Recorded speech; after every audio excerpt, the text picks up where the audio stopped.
Патот кон Христа. Глава 3. Покаяние. Како може човек да биде чист пред Бога?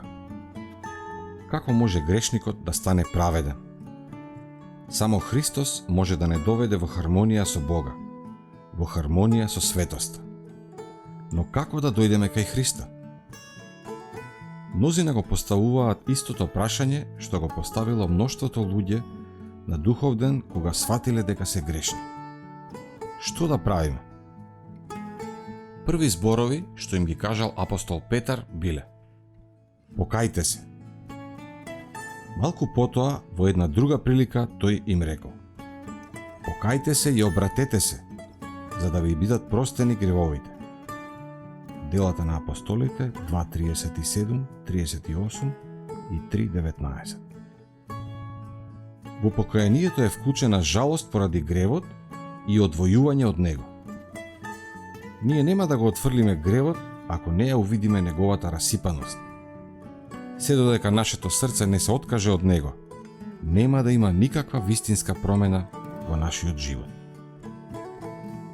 Мнозина не успеваат да ја сватат вистинската природа на покајанието. Тие жалат затоа што грешеле и дури привидно се менуваат само затоа што се плашат од последиците на своите лоши дела. Но тоа не е библиско покаяние. Тие се жалат на страдањата наместо на гревот. Таква била болката на Исав кога сватил дека за секогаш го загубил првенството. Валаам, уплашен од ангелот кој стоел на неговиот пат со гол меч, ја признал својата кривица за да не го загуби животот. Но тука немало вистинско кајање поради гревот. Немало промена на намерите. Не се јавила одвратност кон злото. Откако го предал својот Господ, Јуда Искариотски извикнал: јас грешив што предадов невина крв. Матеј 27:4. Ова признание се оттргнало од неговата грешна душа под неподнослив притисок на свеста за кривицата и во страшно очекување на осуда. Последиците што му се заканувале го исполнувале со ужас, но во неговата душа немало длабока тага што го кине срцето. Не жалел што го предал пречистиот Божи син и што се откажал од светецот Израел. Додека ги поднесувал Божите казни, фараонот го признавал својот грев за да го избегне на тамошното казнување, но продолжувал да му пркоси на небото, штом казните би биле запрени. Сите овие се жалеле поради последиците на гревот, но не ги обземала жалост поради самиот грев. Но кога срцето ќе го прифати влијанието на Божиот дух, совеста се буди и грешникот ја разузнава во известна мера длабината и светоста на Божиот свет закон, кој е темел на неговото владење и на небото и на земјата. Вистинската светлина која го осветлува секој човек, Јован 1:9, ги расветлува тајните одаи на душата, искриените дела на темнината излегуваат на виделина. Умот и срцето се осведочуваат. Грешникот станува свесен за Божјата праведност и го фаќа ужас да се појави со товарот на својата кривица и расипаност пред оној кој ги испитува срцата. Тој ја гледа Божјата љубов, убавината на светоста, радоста на чистотата. Копне е да биде очистен и достоен за врска со небото. Давидовата молитва, откако паднал во грев, покажува како треба да изгледа вистинската жалост поради гревот. Неговото покаяние било искрено и длабоко. Во молитвата не вложувал напор да ја намали својата кривица. Не покажувал желба да ја избегне казната што му се заканувала. Давид ја увидел големината на својот престап. Сватил дека ја извалкал душата. Се гнасел од својот грев. Не се молел само за проштевање, туку и за исчистување на срцето. Копнеел за радоста на светоста, за обновување на хармонијата и заедницата со Бога. Вака проговорила неговата душа. Среќен е оној на кого престапот му е простен, чиј грев е покриен. Среќен е човек кого Господ за грев не го обвинува и во чиј дух нема измама. Псалм 32, 1 и 2. Смилувај ми се, Боже, според Твојата верна љубов, според Твојата голема сочувствителност, избриши ги моите беззаконија, зашто јас ги знам своите престапи. Мојот грев постојано ми е пред очи. Исчисти ме со исоп и ќе бидам чист, измий ме и ќе бидам побел од снег. Создај ми чисто срце, Боже, и здравиот дух обнови го во мене. Не отфрлај ме од себе, и светиот свој дух не одземај го од мене. Врати ми ја радоста на Твоето спасение и бодар дух подари ми, за да ме одржува. Спаси ме од вината за крв, Боже, Боже Спасителе мој. Господе, отвори ми ја устата и таа ќе ја објавува Твојата слава. Псалм 51, 1-14. Едно вакво покаяние ги надминува нашите сили и ние не можеме да го постигнеме, туку можеме да го добиеме само од Христа, кој се издигнал во височините и им дал дарови на луѓето. Токму овде мнозина грешат и затоа не ја добиваат помошта што сака да им ја даде Христос. Тие мислат дека не можат да му пристапат на Христа ако прво не се покаат и дека покајанието ги приготвува за проштевање на гревот. Вистина е дека покајанието му претходи на проштевањето на гревот, бидејќи само скршеното и понизно срце чувствува потреба за спасител. Но мора ли грешникот да чека, да се покае, па дури тогаш да може да дојде кај Исус? Смее ли покајанието да се испречи како зид меѓу грешникот и спасителот? Библијата не кажува дека грешникот мора да се покае пред да го послуша Христовиот повик: дојдете кај мене сите кои сте онемоштени и обременети, и јас ќе ви дадам починка. Матеј 11:28. Силата што доаѓа од Христа води кон вистинско покаяние. Петар им го објаснил ова на израелците кога рекол: него Бог го возвиши со својата десница за управител и спасител, за да му даде покаяние на Израел и проштевање на гревовите. Дела 5:31. Ние не можеме да се покаеме без Христовиот дух кој ја буди нашата совест, како што не можеме да добиеме ниту проштевање без Христа. Христос е извор на секоја добра побуда. Само тој може да всади во срцето непријателство кон гревот. Секоја желба што води кон вистината и чистотата, секој осведочување во нашата сопствена грешност е доказ дека неговиот дух действува во нашите срца. Исус рекол: а јас, кога ќе бидам подигнат од земјата, сите луѓе ќе ги привлечам кон себе. Јован 12:32. Христос мора да му се открие на грешникот како спасител, кој умира за гревовите на светот. И додека го гледаме Божјето јагне на крстот на Голгота, на нашиот ум почнува да му се открива тајната на откупувањето и Божјата доброта почнува да не води на покаяние. Умирајќи за грешниците, Христос покажал несватлива љубов. И додека грешникот ја посматра таа љубов, истата го омекнува неговото срце. Влијае врз умот и душата ја прави понизна. Вистина е дека понекогаш луѓето се засрамуваат од своите грешни патишта и дека отфрлаат некои своји лоши навики и пред да станат свесни, оти се привлечени кон Христа.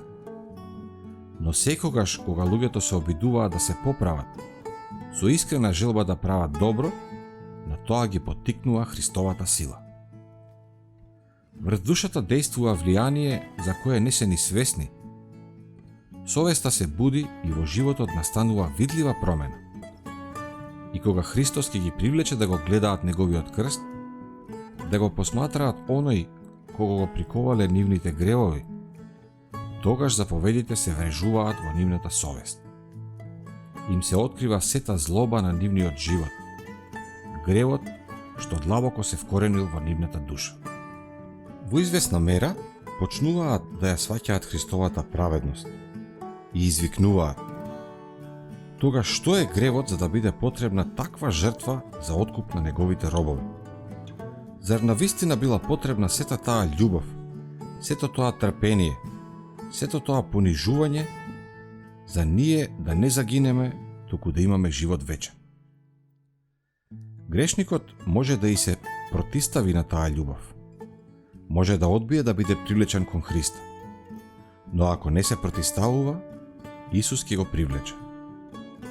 Познавањето на планот на спасението ќе го доведе до подножието на крстот, полн со покаяние поради своите гревови, што ги предизвикале страдањата на Божиот мил Син. Истиот божествен ум, кој действува во природата, им се обраќа и на срцата на луѓето, будејќи во нив неискажлив копнеш за она што го немаат. Световното не може да го задоволи нивниот копнеш. Божиот дух ги преколнува да се стремат кон она што единствено може да им даде мир и одмор, кон Христовата милост, кон радоста на светоста. Служејќи се и со видливи и со невидливи влијанија, нашиот Спасител е постојано на дело. Настојувајќи умот на луѓето да го одврати од грешните уживања, што не ситат, и да го насочи кон неизмерните благослови што можат да ги добијат во него. На сите тие души што напразно се обидуваат да пијат од издупчените извори на овој свет, им е упатена божествена вест. И кој е жеден, нека дојде, и кој сака, нека земе дарум од водата на животот. Откровение 22:17. Ти, кој во срцето копнееш за нешто подобро од она што може да ти го пружи овој свет, препознај го тој копнеш како Божја порака упатена на твојата душа. Моли го да ти даде покаяние, да ти го открие Христа со сета негова неизмерна љубов, со неговата совршена чистота. Во животот на Спасителот кулминирале начелата на Божиот закон, љубовта кон Бога и кон ближните. Доброчинство, несебична љубов, тоа било живот на неговата душа. И дури кога ќе го посматраме него, кога светлината од нашиот Спасител ќе не осветли и нас, тогаш ја гледаме грешноста на нашите собствени срца. Ние можеме да си ласкаме себе си, како што го правел тоа Никодим, дека животот ни е чесен, моралниот лик безпрекорен, и да мислиме дека не мораме да ги понизиме срцата пред Бога како обични грешници. Но кога Христовата светлина ќе ги осветли нашите души, ќе видиме дека сме нечисти. Ќе сватиме дека нашите побуди се себични, дека непријателството кон Бога извалкало секое наше дело. Тогаш ќе сватиме дека нашата праведност е слична на нечиста облека и дека само Христовата крв може да не исчисти од нечистотата на гревот и да го преобрази нашето срце, да го обнови неговиот лик во нас. Само еден зрак на Божјата слава, една искра на Христовата чистота, кога ќе проникне во душата, со болна јасност открива секоја грозна дамка и ја обелоденува грдоста и расипаноста на човечкиот карактер. Тој зрак, таа искра, ги прави видливи непосветените желби, неверноста на срцето и нечистотата на устните. На грешникот неговите вероломни обиди, Божиот закон да го прогласи за неважен, му се покажуваат во вистинска светлина и неговиот дух е трогнат и потиштен под проникливото дејствување на Божиот дух. Тој се гнаси самиот од себе, гледајќи го чистиот, неизвалкан Христов карактер. Кога пророк Даниел ја видел славата што го обкружувала небесниот весник, кој му бил пратен, го обзело чувство на собствената слабост и несовршенство. Опишувајќи го дејствувањето на таа прекрасна сцена, тој вели: се снеможив, лицето ми побледе, се гламносав, силата ме напушти. Даниел 10:8.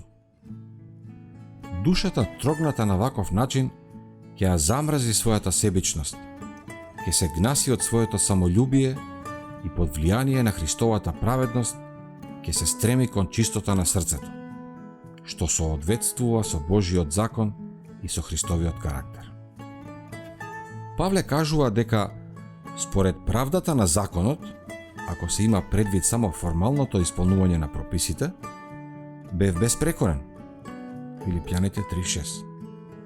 Но кога го запознал духовниот карактер на законот, сватил дека е грешник. Според словото на законот, онака како што го применуваат луѓето во животот, Павле се воздржувал од гревот. Но кога ја запознал длабината на светите правила на законот и се видел себе си онака како што го гледа Бог, понизно се поклонил и ја признал својата кривица. Рекол: и јас живеев некогаш без законот, но кога дојде заповедта, гревот оживе, а јас умрев. Римјаните 7, 9 и 10. Кога ја сватил духовната природа на законот, гревот се појавил во сета своја одвратност и неговата горделивост исчезнала. Бог не ги смета сите гревови еднакво големи. Од Божја, а и од човечка гледна точка, постојат степени на вината. Но колку и беззначајно да е ова или она зло дело во човечките очи, пред Бога ниту еден единствен грев не е малечок. Човечките судови се пристрасни, несовршени, но Бог е реален во своите оценки. Пијаницата го презираат и велат дека неговиот грев го исклучува од небото, додека горделивоста, себичноста и зависта премногу често поминуваат без укор. Меѓутоа, тие гревови посебно му се одвратни на Бога, зашто и се противат на добротата на неговиот карактер, на атмосферата на несебичната љубов што владее во безгрешната вселена. Оној што паѓа во тежок грев може да почувствува срам и беда и потреба од Христовата милост, но горделивоста не чувствува никаква потреба и со тоа срцето се затвара за Христа и за неговите бескрајни благослови. Кутриот цариник кој се молел: Боже, биди ми милостив на мене грешниот. Лука 18:13. Себе си се сметал за мощно расипан човек, а и другите го гледале со исти очи. Но тој ја почувствувал својата потреба и со својот товар на кривица и срамот дошол пред Бога барајќи милост од Него. Тој го отворил срцето пред милостивото влијание на Божиот дух да го ослободи од силата на гревот. Фаленичката самоуверена молитва на фарисеот покажала дека неговото срце е затворено за влијанието на Светиот Дух. Оддалечувајќи се од Бога, тој и не ја чувствувал својата расипаност, која била наполно спротивна на совршенството на божествената светост. Не чувствувал никаква потреба и ништо и не примил. Кога ќе ја увидите својата грешност, не чекајте да се поправите. Колку има такви кои мислат дека не се доволно добри да дојдат кај Христа. Очекувате ли да се поправите со своји сопствени напори? Може ли етиопјанецот да ја смени својата кожа или леопардот своите шарки? Можете ли вие да правите добро кога сте научиле да правите зло? Еремија 13:23. Нам може да ни помогне само Бог. Ние не треба да чекаме потврсто осведочување, подобри прилики, посвет карактер. Ние сами не можеме ништо да сториме. Мораме да дојдеме кај Христа, токму онакви какви што сме. Но никој нека не се лаже, мислејќи дека Бог во својата голема љубов и милосрдие сепак ќе ги спаси дури и оние кои одбиле неговата милост. Неизмерната тежина на гревот може да се процени единствено во светлината на крстот. Кога луѓето тврдат дека Бог е премногу добар за да го отфрли грешникот, укажете им на Голгота. токму затоа што немало друг начин човекот да се спаси, што без оваа жртва човечкиот род не би можел да се избави од срамната сила на гревот и повторно да воспостави заедница со светите суштества, што не му било можно повторно да земе удел во духовниот живот. Токму затоа Христос ја презел на себе кривицата на непослушните и трпел наместо грешниците. Љубовта и страдањето и смртта на Божиот Син, сето тоа сведочи за ужасната големина на гревот и објавува дека нема ослободување од неговата моќ, ниту надеж во подобар живот, освен ако грешникот го прифати Христа. Непокајаните понекогаш се изговараат споредувајќи се со оние што мислат дека се христијани. И јас сум исто толку добар колку нив. Тие во однесувањето не покажуваат ниту малку повеќе самооткажување, трезвеност или будност од мене. И ним и ми се мили уживањата. И тие му попуштаат на гревот како и јас. И така, слабостите на другите тие ги користат како изговор за своето сопствено занемарување на должностите. Но гревовите и маните на другите никого не го оправдуваат, зашто Господ не ни ги дал грешните луѓе за пример. За пример ни е даден неизвалканиот Божи Син. И токму тие кои се жалат на неправедниот живот на привидните христијани, би требало да живеат подобар живот и да покажат поблагороден пример. Ако нивните сваќања за она што мора да го прави христијанинот се толку возвишени, нели тогаш и нивниот грев е сразмерно поголем? Тие знаат што е право, а сепак одбиваат да го прават. Не колебајте се.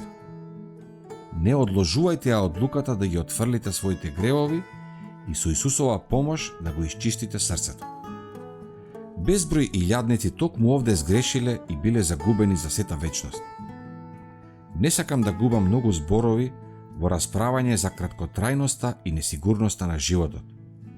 Но страшната опасност што не е доволно сватена, се крие во колебањето да го послушаме преколнувачкиот глас на Божиот Свети Дух и да останеме во гревот, зашто колебањето токму тоа значи. На гревот, колку и да го сметаме за незначителен, можеме да му попуштаме само со ризик да бидеме загубени за сета вечност. Она што не ќе го совладаме ние, ќе не совлада нас и ќе предизвика наша пропаст.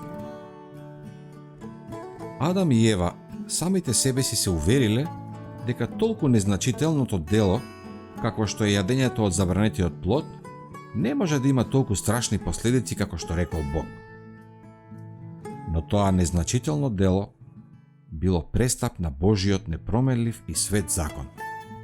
И токму тој незначителен престап го одвоил човекот од Бога и ги урнал браните, овозможувајќи нашиот свет да го преплават смрт и неискажливи страдања.